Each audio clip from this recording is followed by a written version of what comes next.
Dear listeners, I ask you to listen to the story until the very end and be sure to write a review about what you liked and what needs to be changed to make it more interesting for you to listen to my stories. Steel rain over Iwo Jima. The ramp dropped with a heavy clang, and the world turned into fire and lead. The first men off the Higgins boat never made it past the lip of the ramp. Bullets shredded them before their boots even touched the black volcanic sand. Their bodies tumbled, lifeless, into the churning surf. I pressed myself low, clutching my rifle as the air filled with the screams of the wounded and the sickening thuds of rounds punching into flesh. We had trained for this, rehearsed on the beaches of Hawaii, but nothing prepared us for the storm that greeted us on Iwo Jima. The sand wasn't sand at all. It was like trying to run through hot, loose gravel, every step sinking me deeper. Behind me, the Higgins boat was already backing away, its crew ducking as enemy rounds stitched across the metal hull. There was no going back. Forward was the only direction, but forward meant death. The sky was a sheet of steel gray, the sun barely visible through the smoke and gunpowder haze. Artillery shells screamed from Mount Suribachi, the volcano looming over the beach like some ancient god of war. They burst overhead, sending jagged metal and scalding heat in every direction. Men screamed, some running with their uniforms aflame, others crumpling into the sand, torn apart before they even understood what hit them. I saw a man I knew, Tommy Gresham from Oklahoma, fall forward, his helmet rolling away as his blood mixed with the dark sand. I ran head down, following a group of Marines crawling toward the relative cover of a small dune. Machine gun fire raked across us, forcing me flat against the scorching ground. My hands dug into the sand, burning my fingers as I pressed myself into the earth. Somewhere to my right, a flamethrower tank erupted in a ball of fire, the blast sending charred bodies flying like ragdolls. I felt something grab my leg, and for a split second, I thought I had been hit. But it was Sergeant Donnelly, his face smeared with blood and dirt, yanking me forward. Move, Rielly. Move, damn it. His voice barely reached me over the chaos. I pushed forward, dragging myself up the dune, the weight of my pack and rifle making every inch feel like a mile. When I reached the crest, I saw what lay ahead, more open ground, pockmarked with craters and littered with the dead. Beyond that, a tangled mess of barbed wire and trenches, where the Japanese waited, invisible and patient. A mortar shell landed somewhere behind me, the shockwave lifting me off my feet. I hit the ground hard, my helmet rolling away. For a moment, my ears rang so loudly that everything else faded, the gunfire, the screaming, even my own breath. I reached for my rifle, my fingers numb, and tried to push myself up. And then I saw it, movement in the distance, just past the barbed wire. A single figure, standing alone. Not running, not ducking, just standing. Watching. My vision blurred for a second, but I swear I saw the glint of something in his hand. A sword? Flag? My head pounded, and I blinked hard. When I looked again, he was gone. The next wave of Marines was charging past me now, their shouts blending into the roar of the battle. I forced myself up, grabbing my helmet and rifle, and ran with them. The enemy was waiting, hidden in their tunnels, in their bunkers, beneath our very feet. And we were running straight into their jaws. The sand stuck to the sweat on my face, clinging like a second skin as I threw myself into the nearest shell crater. My breath came in ragged gasps, my heart pounding against my ribs like it wanted out. Around me, the world was tearing itself apart. The air smelled of blood and burning flesh, a sickening mix of cordite and death. Machine gun rounds snapped overhead, kicking up tiny explosions of black sand. Somewhere behind me, a man was screaming, high and shrill, like an animal caught in a trap. I knew better than to turn around. The Japanese were ghosts. You never saw them, only the flashes of their rifles, the trails of their mortar fire, the bodies they left behind. Their bunkers were invisible until you were right on top of them, and even then, they blended into the hellscape of Iwo Jima like they belonged there. Every rock, every shadow, every inch of the island was alive with death. We had the numbers, the firepower, the will to fight, but they had the island itself. I adjusted my grip on my rifle, swallowing hard. My mouth was dry, and my tongue felt like sandpaper. I'd lost my canteen somewhere in the chaos of a landing, and my lips were cracked from the heat. I wiped my face with a trembling hand, streaking dirt and sweat across my cheek. Movement, just beyond the lip of the crater, past the tangle of barbed wire. A flicker, a shape, gone before I could process what I had seen. My pulse spiked. I blinked, shaking my head. My brain was playing tricks on me. It had to be. The island was filled with ghosts, but only the kind that left bullet holes in your chest. Really? I whipped my head around.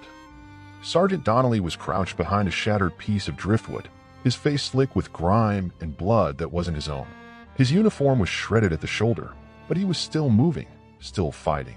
He gestured frantically. We gotta move now. I hesitated, glancing past him. The rest of the platoon was pushing forward, leapfrogging from crater to crater, using what little cover they could find. Some of them weren't moving at all anymore. I swallowed the bile rising in my throat and scrambled toward Donnelly. The moment I lifted my head above the crater's edge, gunfire erupted. I dropped flat, heart slamming against my ribs. Donnelly fired blindly over the driftwood, his Thompson barking in short bursts. Damn, it really moved. I took a breath and ran. The ground exploded beside me, showering me with burning sand. I hit the dirt next to Donnelly, my hand shaking as I fumbled to reload my rifle. My fingers were clumsy, slick with sweat and grime. Where the hell is everyone else? I panted. Donnelly shook his head. Scattered. Dead. Pinned down. Pick one. A mortar shell landed a few yards away, sending another shower of black sand into the air. The ground trembled beneath me. We need to get off this beach, Donnelly gritted out. They're zeroing in on us. We stay here much longer, or me. I wiped my face again, feeling the grit in every pore. The thought of moving forward made my stomach twist, but staying put was suicide. I looked up at the ridgeline, where the enemy was dug in. We go up? I asked. Donnelly followed my gaze, his expression darkening. Ain't much of a choice, is it? We moved, crawling low, keeping to the craters, the ruined sandbags, the bodies that offered what little cover they could. Every few feet, the ground around us erupted in gunfire. The air was alive with it, the roar of war so deafening it felt like it was inside my skull. At some point, I stopped thinking. My body moved on instinct, driven by the simple, primal need to survive. One step at a time, one breath at a time. Then I saw it. The bunker. Half buried in the sand, nearly invisible against the dark rock. A slit of darkness, barely wide enough for a man to crawl through. But from that darkness came death. The muzzle flashes of a hidden machine gun nest, the bodies of Marines crumpling under its fire. Donnelly saw it too. He turned to me, his face grim. We take it, he said. I nodded before I could think too hard about it. We moved like shadows, keeping low, staying in the dead angles of the gunfire. The machine gun was firing in bursts, sweeping across the battlefield in slow, methodical arcs. We had seconds between volleys, seconds to get close. We waited. The gun fired. We moved. I felt the heat of it on my face, the bullets slicing the air just inches away. We hit the ground, pressing ourselves against the side of the bunker. The air inside reeked of gunpowder and sweat. Donnelly reached into his pack, pulling out a satchel charge. He didn't say a word. He didn't have to. I took a breath, wiped my palms against my pants. He pulled a pin, shoved it inside. We ran. The explosion sent a shockwave through my bones, the sand beneath me trembling like the island itself had come alive. I hit the ground hard, my ears ringing. The machine gun went silent. I pushed myself up, coughing through the dust. Donnelly was next to me, grinning like a madman. I let out a shaky laugh, barely believing we were still breathing. Then the ground beneath us opened up. A trapdoor hidden beneath the bunker. A figure emerged, small, fast, a flash of steel in his hand. Donnelly turned too slow. I fired. The Japanese soldier crumpled, his blade falling from his fingers. For a moment, the world was still. Then I saw the tunnel beneath us. Dark, deep, leading somewhere below the island. The ghosts of Iwo Jima weren't just above ground. They were waiting below. I peered into the black maw of the tunnel, my breath shallow, my heart hammering. The island had been a nightmare above ground, but below? Below was something worse. The Japanese weren't just entrenched in bunkers. They had built a fortress beneath our feet, a labyrinth of tunnels, hidden chambers, and ambush points that could swallow entire squads without a sound. A rifle round, a blade in the dark, A grenade rolling at your feet, death waited in the shadows. And now we had a choice. Move forward through the hell above, where mortars rain down like steel hail, or descend into the unknown, with the ghost of this island hid in the darkness, waiting. Donnelly wiped the sweat from his forehead, his fingers trembling just slightly. He was steady under fire, always had been, but this place had a way of getting under your skin. He glanced at me, then at the tunnel, his jaw tightening. "No way in hell I'm crawling in there," he muttered. "Those bastards know this place better than we ever will. It's a goddamn grave down there." I swallowed hard, my throat dry. He wasn't wrong. But if we stayed on the surface, we were dead anyway. The beach was still a killing field, our guys pinned down under relentless fire. The only way to break their defenses was to hit them where they lived.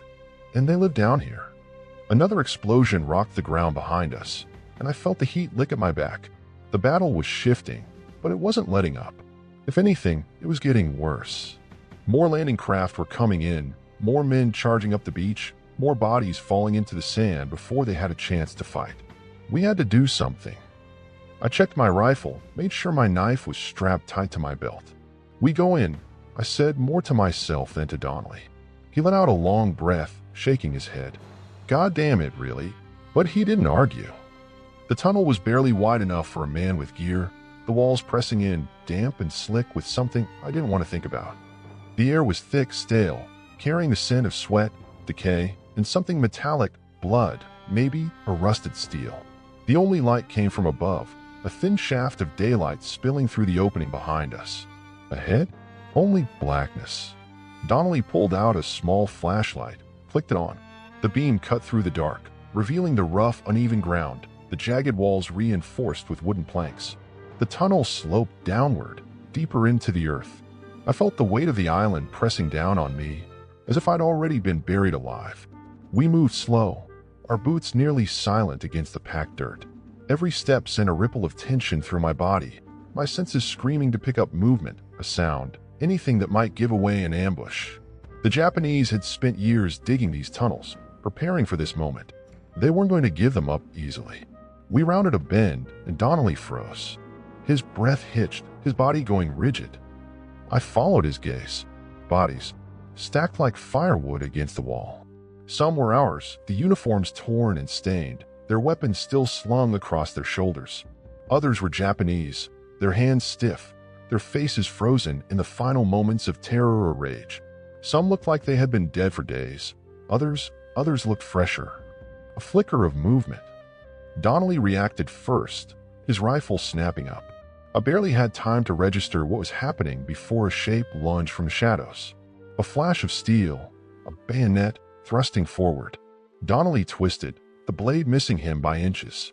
The gunshot that followed was deafening in the narrow tunnel. The Japanese soldier crumpled, his weapon clattering against the ground. More movement. A voice low, guttural, shouting something we didn't understand. Then another. Footsteps. Fast. Closing in. "We gotta move," I hissed. Donnelly didn't need convincing. We ran, deeper into the tunnels, the sounds of pursuit close behind. The walls seemed to close in, the air growing thicker with every step. The tunnel twisted and turned, leading us deeper into the island's heart. Then we saw it.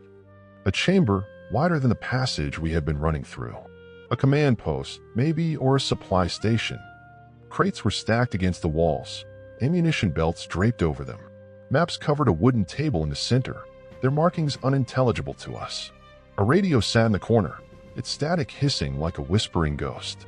And there, standing at the far end of the room, was a man, not a soldier. At least, not in the way the others were.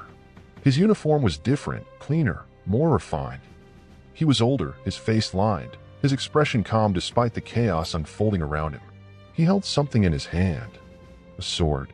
Not just any sword, an officer's katana, its blade reflecting the dim light of the chamber. He didn't speak. He didn't shout orders. He simply looked at us, as if he had been expecting us. The gunfire behind us grew louder. More of them were coming. We were trapped. And this man, this officer, was waiting. The battle above was still raging, but down here, in the depths of the island, another war was about to begin. The officer did not flinch. He stood at the far end of the chamber, his grip firm on the hilt of his katana, his expression unreadable. The way he looked at us, it wasn't fear, wasn't rage. It was something colder, calculated, like he already knew how this was going to end. Donnelly exhaled slowly, shifting his weight, his finger tightening on the trigger of his Thompson. "You see that?" he murmured, barely a whisper. "That's a man who doesn't plan on walking out of here alive." I swallowed hard, my eyes darting between the officer and the entrance we had come through. Footsteps pounded behind us, the voices of Japanese soldiers growing louder, echoing down the tunnel. We had maybe seconds before they were on top of us. The officer stepped forward. The blade of his katana caught the dim light of the chamber, glinting like ice. His grip was steady, the movement deliberate. There was no hesitation in his eyes. This was not desperation. This was duty. Donnelly moved first. His Thompson spat fire, the roar of it deafening in the enclosed space. The officer was fast. Too fast. He twisted, dodging to the side, the bullets slamming into the crates behind him, punching holes through wood and paper. Before Donnelly could adjust his aim, the officer surged forward. Blur of steel. Donnelly barely had time to react. He stumbled back, his rifle swinging wildly. The katana sliced the air between them, missing him by inches. I moved without thinking, raising my M1, firing from the hip. The officer spun again, but he wasn't fast enough this time. The bullet caught him in the side, his body jerking from the impact. He staggered, dropping to one knee. For a moment, everything was still. Then the shouting behind us grew louder. I turned, saw the shadows of enemy soldiers pouring into the tunnel, their weapons raised. They had us. No more running. No more hiding. Donnelly yanked a grenade from his belt, his hands moving fast, his breath ragged. "We're not getting out of here, are we?" I didn't answer. I didn't need to. The officer, still on one knee, lifted his head. He was watching us, his face pale, his uniform stained with his own blood. But his grip on the katana never loosened. He knew it too. Donnelly pulled the pin. The tunnel erupted. A blast of heat and pressure knocked me off my feet, sent me tumbling backward. The world blurred. Sound turned into a distant ringing, the weight of the explosion pressing into my chest like an iron hand. My head slammed against the ground, my vision flashing white. Then nothing. Darkness. A sound. Muffled, distant. My name? Light. Blurry. A shape moving. I gasped awake, my whole body screaming in protest. My vision swam, pain lancing through my skull. Sand, rock, smoke. Donnelly was beside me, coughing, blood smeared across his face. His uniform was torn, his arm limp at his side. We were still alive, somehow, but we weren't alone. The officer was still there. He should have been dead. The explosion had torn the chamber apart, caved in part of the tunnel. Smoke and dust hung in the air like a living thing. But he was there. He was dying. His katana lay beside him, his hand shaking as he struggled to move. Blood pooled beneath him, his breath coming in ragged gasps. He looked at us, his gaze burning with something I couldn't name. Then, with the last of his strength, he reached for his sidearm. I didn't think. Didn't hesitate. I raised my rifle. A single shot. The officer slumped forward, his body going still. For a long moment, neither of us moved. Donnelly let out a slow, shaking breath. Jesus Christ. I swallowed, my throat raw. The weight of what had just happened pressed down on me, heavier than the rubble around us. We had survived, but the battle wasn't over. The island was still burning. The war was still raging, and the ghosts of Iwo Jima would never leave us.